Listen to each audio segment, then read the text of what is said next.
We are now 8 months into the Labour government, which has a clear agenda of austerity, war, and whipping up racism. With the return of Trump and Elon Musk weighing in on UK politics, we've seen a further shift away from progressive politics to more right-wing sentiments here in Britain. Can you give us a breakdown of the shifting power dynamics in the UK? And what are the realities here on the ground? Well, I think if we contrast it to that period I was mentioning 25 years ago, that was a Labour government that disillusioned people. But this time round, I don't think people ever fell for the illusion. When you try to understand how unpopular this Labour government is, and people say that people in the mainstream press are asking confusedly, how can a government with such a huge majority elected just 8 months ago be doing so badly in the polls and trailing in many polls actually behind Reform UK and Nigel Farage. But to understand that, you just need to have a look at the British electoral system. This is not a party which gained votes in 2024 based on the previous election. It went down to a bad defeat in 2019, but on more votes than it got 5 years later with Keir Starmer. So actually, this has never been a popular government. It was elected by default because the Conservative vote collapsed, and there was never any enthusiasm for it. So it doesn't have much legitimacy to lose. I think the issues that you mentioned in terms of the rise of the far right and so on, this is part of quite a long-term process in British politics. There's been a steady loss of legitimacy. And again, we can trace it back to all those things that radicalized me 25 years ago. I mean, there has been a long-standing impact from Tony Blair's lies over the Iraq War. I think genuinely in 2003, most British people thought the Prime Minister would not lie to Parliament to take the country to war. But nowadays, there's a massive cynicism about politicians, which has grown out of seeing Prime Ministers lie about something so serious as that. And since then, there have been successive examples of such dishonesty from government after government. So politicians aren't trusted at all. There was a really big backlash against the political system as a whole in the Jeremy Corbyn movement from 2015 on. It attracted hundreds of thousands of people to join the Labour Party and got Labour its biggest vote increase in 70 years on this idea that there would be radical change and a real kind of challenge to the establishment, redistribution of wealth, public ownership, and so on. And then people saw the establishment close ranks against that and shut that down with all of these smears against Jeremy Corbyn and so on. So I think that although the left hasn't really put up that much of a fight against it being kind of driven out of the Labour Party, what we've seen is the establishment has forced the left kind of back into its box, driven it out of the institutions of power. And that creates a resentment that has no outlet in the political system as it is. And at the moment, the main expression of that resentment that we're seeing is people being driven towards the far right. I don't think that's something that we can't challenge. I think that if you look at the scale of the anti-racist mobilizations in August last year, after the sort of flurry of race riots that we saw at the beginning of that month, they were absolutely huge anti-racist mobilizations. And similarly, and we'll presumably be talking about this a bit later, there's the Palestine movement in Britain, which is probably proportionally the biggest in the non-Muslim world and has managed to sustain over 18 months now absolutely gigantic demonstrations in London and in other cities. So there is a really big left in Britain. There isn't an endorsement from the British people of the kind of right-wing grip on establishment politics that we're seeing. What we don't really have is an organised left, an agreement among all the different groups on the left as to what we're doing. Whereas in the Corbyn period, even though there were lots of people from different backgrounds and different political organisations, there was among almost all of the left an agreement that we wanted to back this project and we wanted to see Corbyn elected Prime Minister. There isn't that kind of unity anymore. And I think we do need to work on working together across organisations to build that sort of unity and to build it across the Labour movement, because without it, we can see the Labour government conceding to the far right on policy after policy, while also passing highly authoritarian legislation to kind of shut up protests and shut down demonstrations. And it's only going to result in Labour being defeated by the far right in a few years' time and everything going in a really nasty direction that we're already seeing in some other European countries. So we need the left to be the first port of call for resistance against government policy. We don't want people to think, I'm really fed up with what the government's doing, so I'm going to vote for Nigel Farage. We need unions to be on the streets protesting against things like the winter fuel cuts, which some unions like Unite have been organising street demonstrations against them. But I think we need to see a lot more of that. There's still too much hesitancy in the Labour movement to actually call out the Labour government for what it's doing.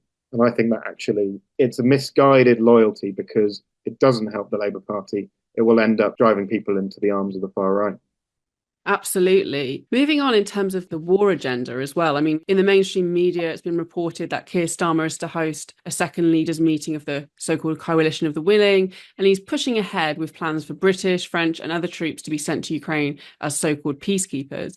What is your assessment of what this actually means, and how is Starmer trying to position himself in Britain as the junior partner of the United States in this new Cold War against both Russia and China?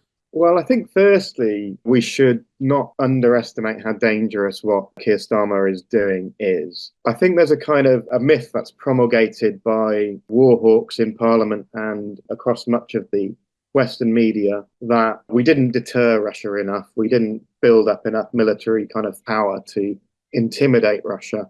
And that's why Russia invaded Ukraine. Whereas I think if you look at the history of Europe in the run up to that war, you've got not only NATO expanding eastward to the Russian border in the case of the Baltic states and US military bases cropping up on the border, but you've also got enormous military exercises year after year, the Operation Defender Europe exercises, which were taking place right along the Russian border in Eastern Europe.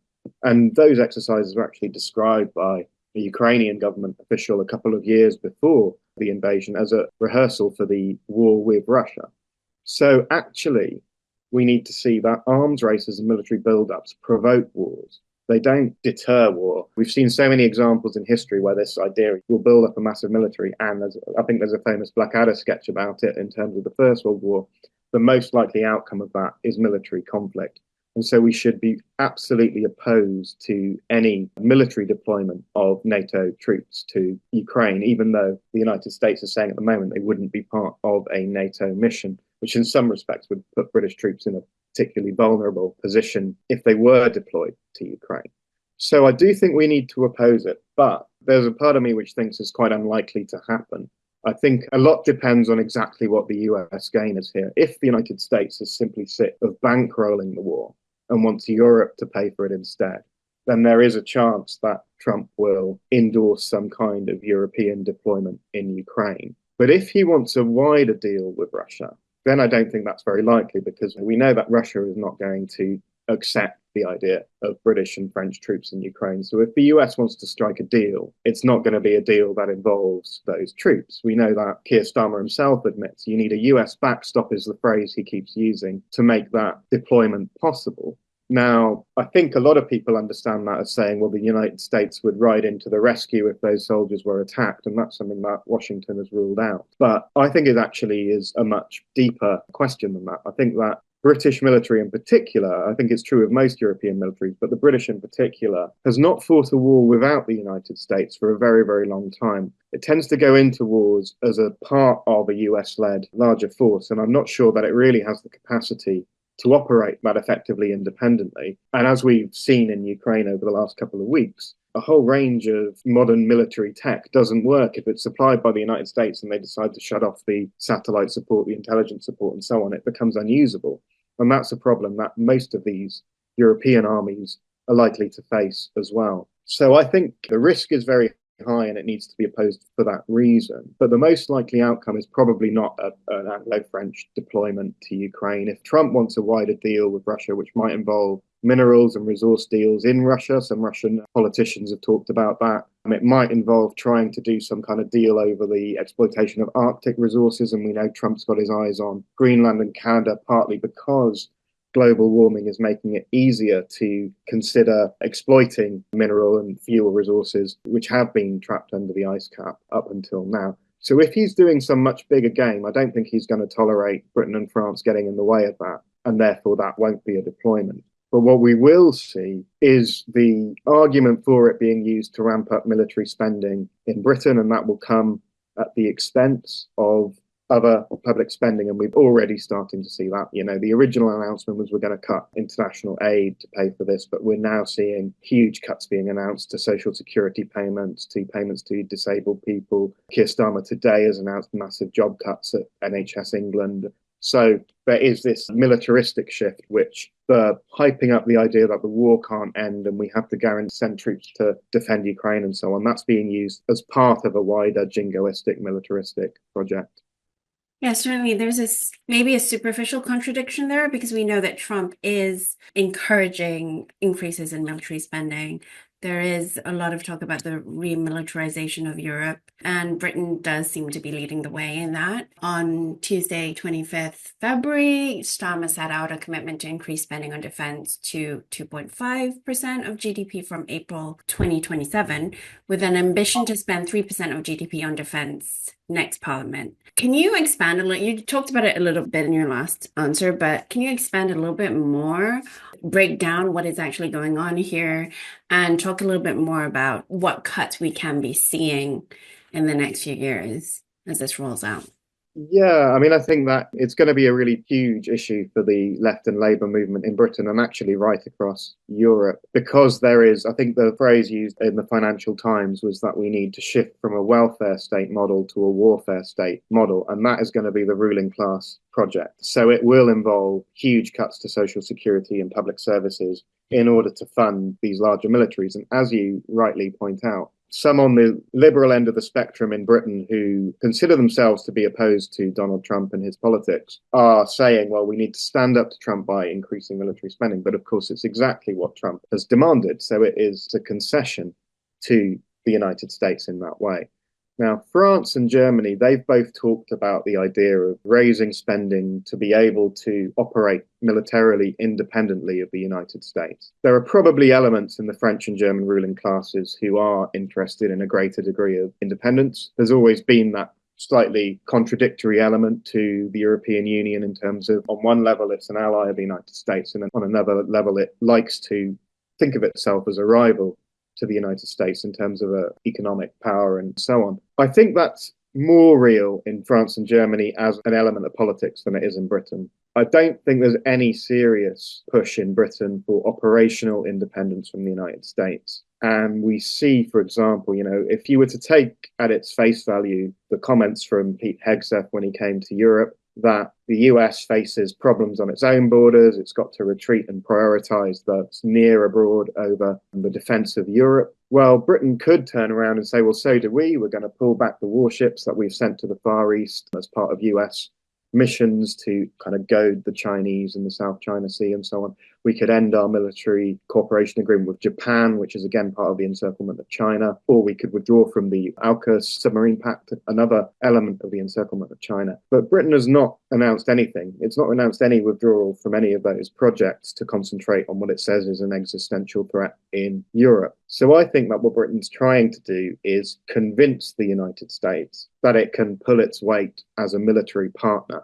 Now, J.D. Vance, the US vice president, he was mocked quite a lot in Britain for saying that we were a random country that hasn't fought a war in 30 years, and various indignant liberals were pointing out we had fought lots of wars in Yugoslavia, Afghanistan, Iraq, Libya, and so on, which is true and tragic for all of the countries that we have gone to war with. But on a military level as well, there are definitely plenty of analysts who will say that Britain gave diplomatic cover to the United States by tagging along with those wars, by making it look like an international effort, but the military utility of British involvement was very limited, and that they had to be rescued by the United States in Helmand in Afghanistan, for example. So I think there are generals in Britain who are saying, well, we need to demonstrate that we're a serious military power and the US actually needs us, and that's why we want to ramp up military spending. But the point that you followed that up with in terms of the cuts that we're going to see is absolutely key, because if we look at the overarching project, which is sort of Donald Trump and Elon Musk kind of exemplifying in the United States, and it's not, they're not the originators of it in a way. Javier Milei in Argentina is almost the kind of poster boy for this type of radical new right-wing politics. We're seeing an attempt to completely dismantle all aspects of social and environmental responsibility from the capitalist system. So on a corporate level, we see that in the war on diversity, equality, inclusion policies. The message is companies do not have social responsibilities to be fair or to be kind or to be nice. But their only responsibility is to maximize profits. And at a state level, we're seeing that as well. The only point of a state is to facilitate the maximization of profit by private capital. And that means we need to essentially offload all of these responsibilities that the working class has forced on capitalist states over the last 100 years or so. In the US, it's a much more advanced project in a way than it is in Britain, because it's not an ideological project of the Labour Party particularly, but the Labour are going in that direction. You've seen Keir Starmer saying that he's convinced Trump he's just as committed to deregulation as Trump is, and we're seeing these attacks on the NHS, on welfare, as we were discussing earlier. These will be the initial steps in what becomes a much more radical dismantling of the social state. And again, with that aim in mind, that will turn the state from a welfare state to a warfare state. I think when we talk about that warfare state, we should also just always bear in mind that the military industrial complex means this is also about profit. The big arms companies, the share prices shot up after that first summit of the Coalition of the Willing. They don't really care whether Britain or France would win a conflict in Ukraine. They just like the idea of us sending troops into one because, of course, that continues the flow of sales of weaponry and so on that's making them so rich. So it is a really almost an existential project for the left. Are we going to allow capitalism red in tooth and claw to dismantle everything we've ever won, or are we going to go in, stop them from doing that and fight for a better kind of society, which is a socialist society? I think before we move on, just on the issue of military spending as well, if you were to read the British press, and I'm not sure with the US press, I don't read it as often, but maybe you can enlighten me, but you get this impression that we don't spend enough on the military. All the time they're saying, we're not ready, we need to spend more, we've fallen behind, all this kind of stuff. I think we should never stop pointing out that 75% of all military spending worldwide is spent by NATO member states. Britain spends far more than the average country around the world. And if people are going on about the threat from China, we should note that proportionally China spends far less on its military than any NATO member, about 1.5% of GDP. And that figure is manipulated in most media reporting to exaggerate the Chinese threat. So I think at the two sessions in China, the twin parliamentary and political consultative meetings that they had last week, they announced their budget and there was a 7% increase in military spending. And that was reported in a lot of Western media as China raises defense spending to 7%, implying it was 7% of GDP and therefore something that we would need to ramp up ours to match. But actually, proportionally, it's still considerably lower spending than you see in Britain and certainly than in the United States.